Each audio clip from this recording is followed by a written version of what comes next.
Bom dia a todos. O artigo que iremos apresentar para a disciplina de Técnica Operatória foi publicado na revista The Lancet no dia 29 de maio de 2020 e tem como título Mortality and Pulmonary Complications in Patients Undergoing Surgery with Perioperative SARS-CoV-2 Infection and International Cohort Studies, com os acadêmicos Arthur Sakeli, Beatriz Marfiori, Felipe Bins e Leonardo Sequinel.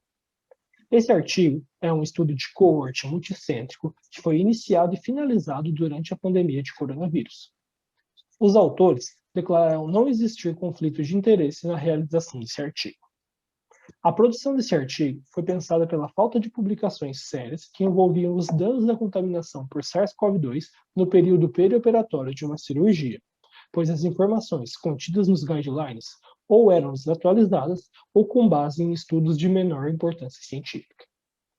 Para embasar a análise de falta de artigos sobre o tema proposto, os autores realizaram uma busca no PubMed no dia 15 de março de 2020, na qual combinaram a palavra-chave cirurgia com as palavras-chave COVID-19, SARS-CoV-2, coronavírus e pandemia.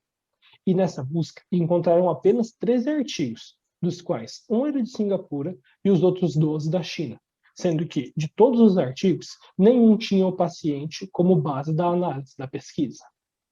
Os objetivos traçados para o estudo têm relação com uma melhor opção de manejo dos pacientes que precisam ser submetidos à cirurgia, visto que chamou a atenção dos pesquisadores a correlação entre o aumento de complicações e mortes por Covid em pacientes que adquiriram o vírus no período perioperatório.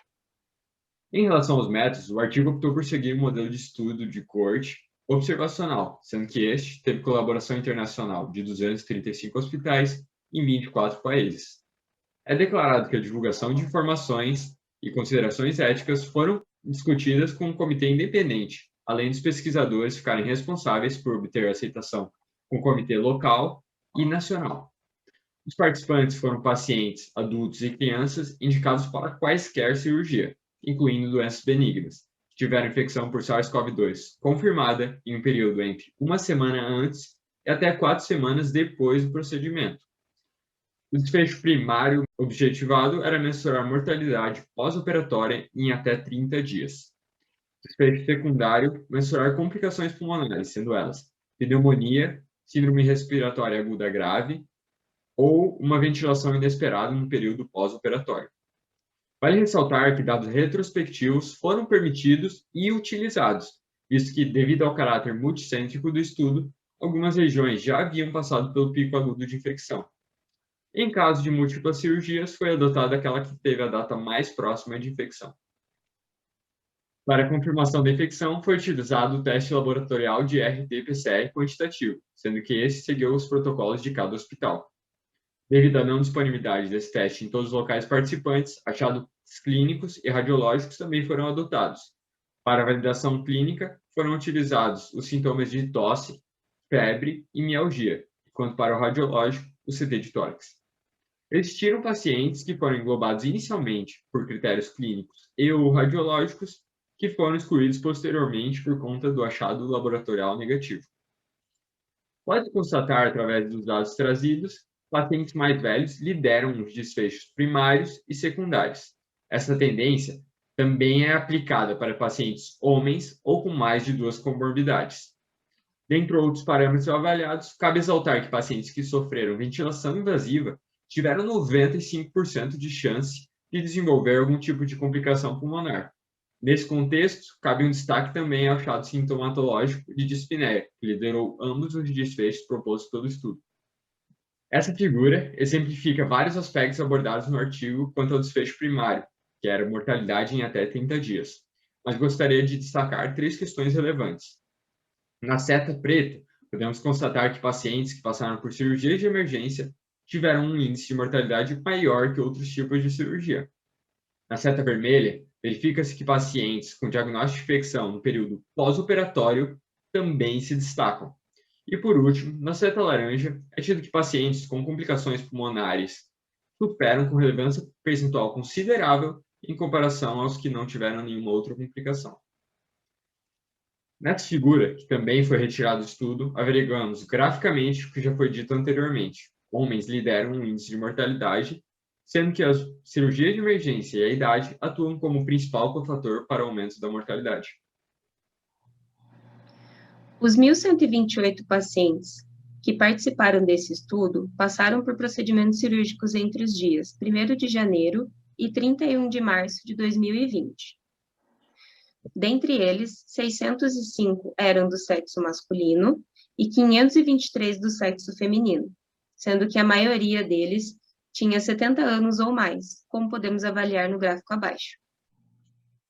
Com relação ao diagnóstico da infecção por SARS-CoV-2, a maioria dos pacientes, representando 71,5%, foram diagnosticados no pós-operatório.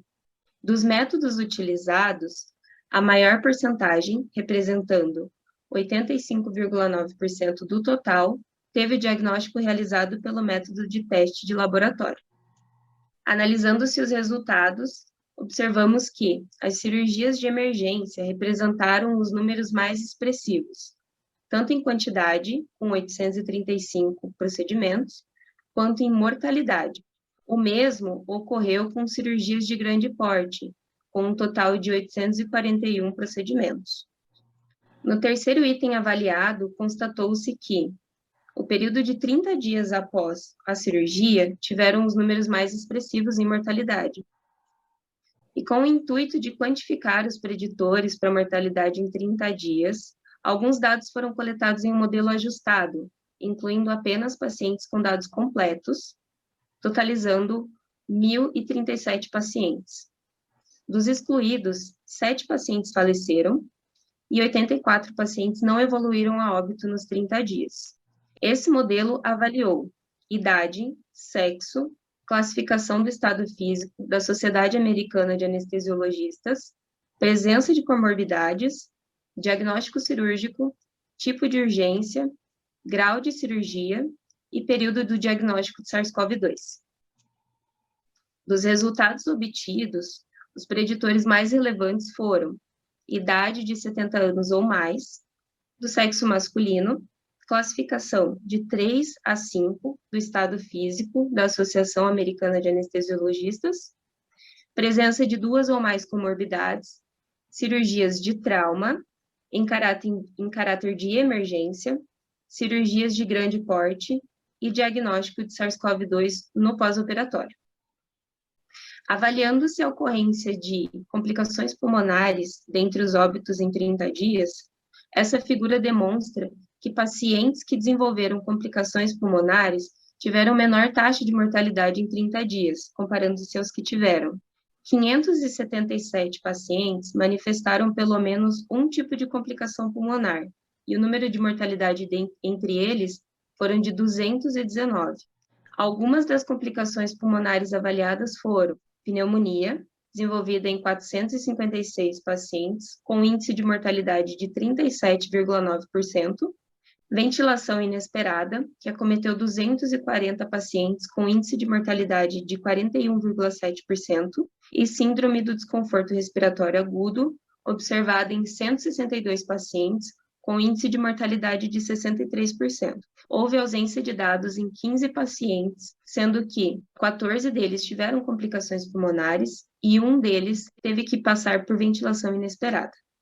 A discussão do trabalho retoma que metade dos pacientes com infecções por SARS-CoV-2 apresentaram complicações respiratórias, que elevam a mortalidade dos pacientes. Por isso, o trabalho sugere equilibrar os riscos entre a realização da cirurgia para pacientes infectados e as consequências de adiar a cirurgia, em principal para grupos de risco, como homens, 70 anos ou mais, de nível 3 a 5 na classificação da ASA e que necessitam de cirurgia de emergência. Algumas medidas para isso são adiar os pacientes não críticos e buscar terapêuticas alternativas. O estudo também compara seus dados com os obtidos em pesquisas internacionais pré-pandemia, em principal por ser o primeiro estudo baseado em casos, não na opinião de especialistas apenas.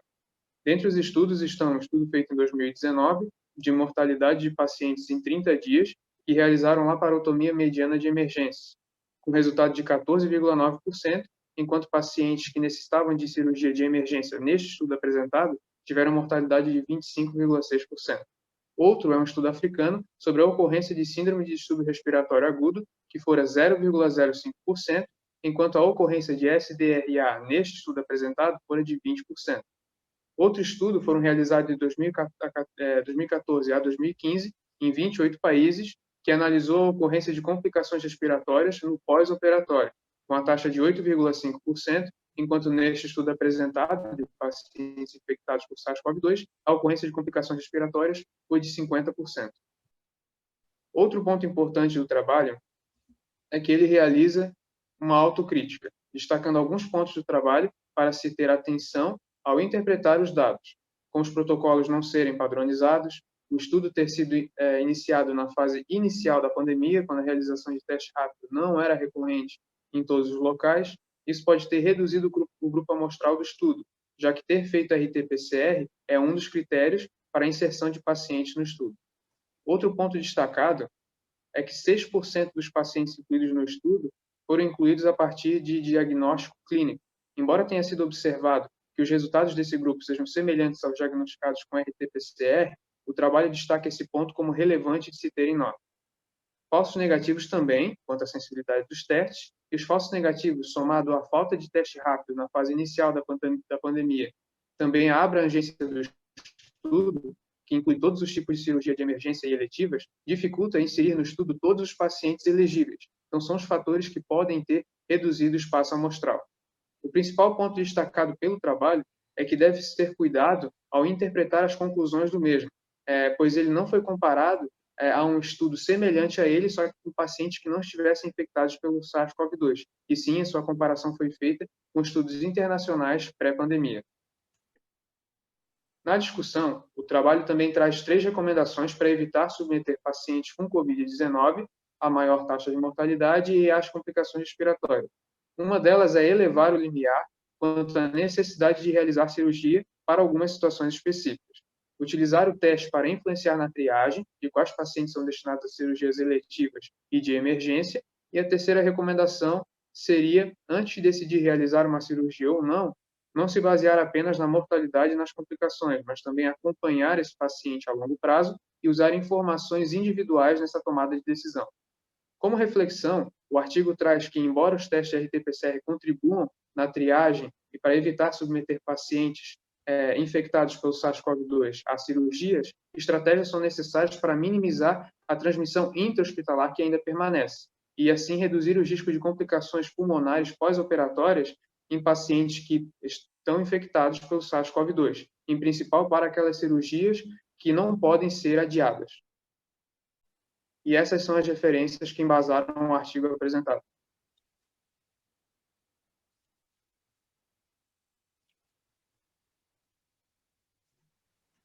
Agora vamos para a análise crítica do artigo, começando pelas referências, que são trazidas pelos autores na formatação Vancouver, que são de produção recente para aumentar o grau de competência quanto ao conhecimento, estão indexadas em revistas renomadas, como a própria The Lancet, que abriga 7 dos artigos citados, e a British Journal of Surgery, que abriga mais 4 dos artigos citados. O título tem uma construção um pouco extensa, mas aborda o tema central do estudo e possui uma escrita formal e precisa, sem abreviações de palavras desnecessárias. O resumo, a gente pode considerar ele um texto conciso, analisa todos os elementos do corpo do texto, explicando objetivos, métodos e procedimentos básicos, além de abordar os principais pontos, a fim de atrair o leitor para a leitura completa do texto, cumprindo seu objetivo.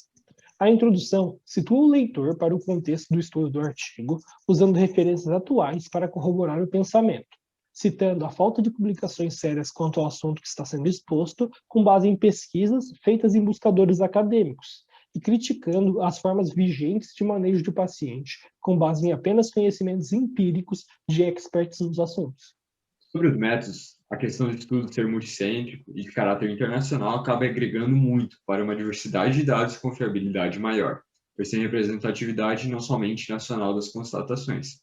Todavia, isso traz consigo também uma possível despadronização de dados e avaliações, em razão da dificuldade de padronizar todas as variáveis em 24 países. Nesse sentido, cabe destacar a avaliação de RT-PCR como exemplo, que foi aplicada, coletada e avaliada conforme os protocolos particulares de cada hospital, podendo possivelmente ter diferenciação dentre os 235 hospitais participantes. Os parâmetros apresentados trazem consigo um detalhamento considerável, no qual, novamente, é positivo, mas também acaba chegando em níveis de avaliações que não obtêm um N razoável de pessoas, ou seja, um baixo campo amostral. Além da questão de confiabilidade multicêntrica, que já foi supracitada, podemos estar com um ponto positivo a avaliação ética, dado que houve a participação de comitê de ética independente para avaliação geral, mas cada localidade também teve que submeter e obter a aprovação do estudo no seu próprio comitê. Assim, há uma avaliação mais ampla e sob várias óticas, sendo possível inferir que foi bem avaliado quanto a esse quesito. Ademais, vale destacar o uso de recursos visuais utilizados pelos autores, durante a escrita do trabalho inteiro, mas especialmente no método, influenciando positivamente o leitor ao entendimento completo. Somando-se as críticas apresentadas no método, os pontos que mais chamaram a atenção nas críticas dos resultados foram a constante ausência de dados, que pode ser atribuída à abrangência territorial do estudo, bem como a grande quantidade de profissionais envolvidos e responsáveis pela coleta de dados. Mas foi apresentada uma forma de correção desses dados, com a apresentação de um modelo ajustado, incluindo apenas os pacientes com dados completos. E isso pode ser apontado como um ponto positivo para os resultados desse estudo. Os grupos de risco destacados na discussão são coerentes com o que foi apresentado ao longo do artigo.